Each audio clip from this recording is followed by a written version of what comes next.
Hello, everybody, and welcome back. This is episode number 17 of Rooker's Guide to DW20.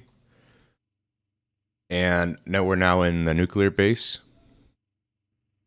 And we're going to show off what's going on here. So we'll start off with the hdpe production. That starts here, where we're exporting these materials. This is a threshold export bus. So what that means is we'll keep this much in the system, but extract everything else.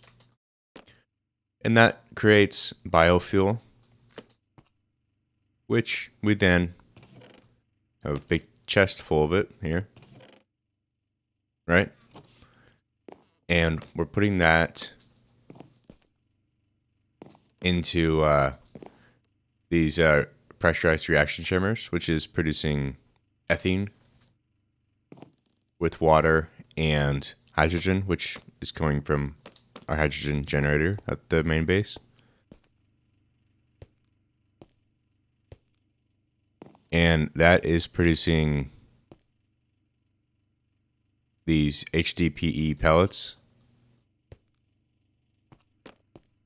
or biopellets. What is it called? The substrate is creating substrate. Not bad.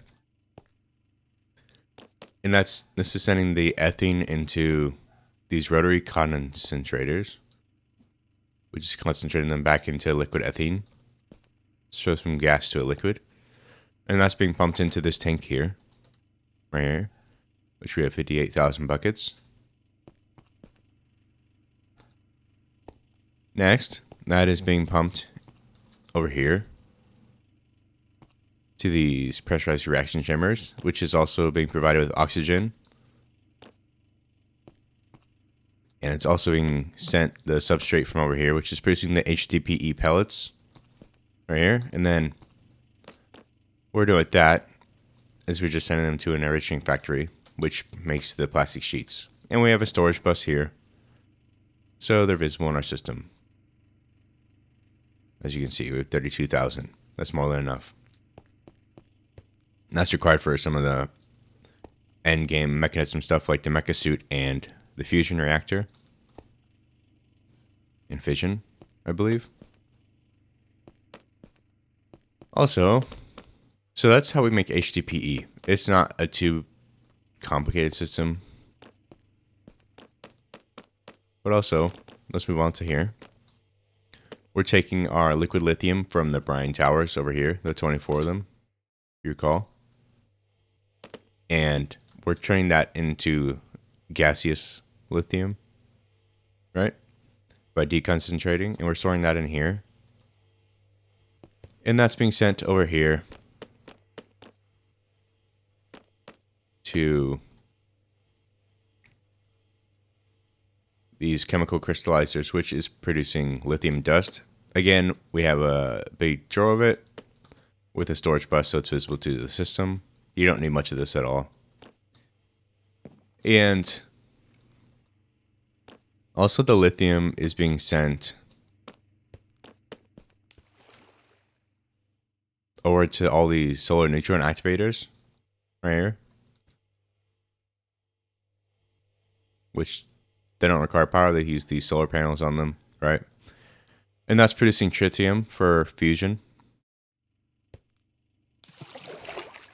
And that's being stored over here. This is a slower generation than the deuterium. And that's being sent to one of these quantum entangled portals to use in our fusion. Now, for deuterium, we have these 500 pumps here, and then there's probably about another 60 or 50 here. And these ones have upgrades in them, which help maintain the system, right? We have 8 of them in each. I believe so. Yeah, we put 8 in each, so the power usage doesn't compound too far. And that's producing enough heavy water to where we're maintaining our deuterium. Yeah, so that gets sent here. And then that gets put into these electrolytic separators, which produces the deuterium, which is sent to this tank here. And then, which is thus sent to our fusion. And I'm just dumping the excess oxygen that this produces.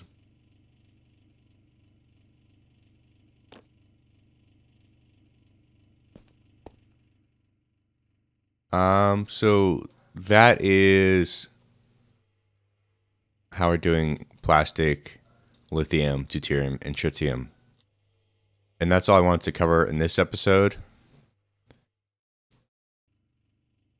So yeah, this was a fun little project here to set up in our nuclear base.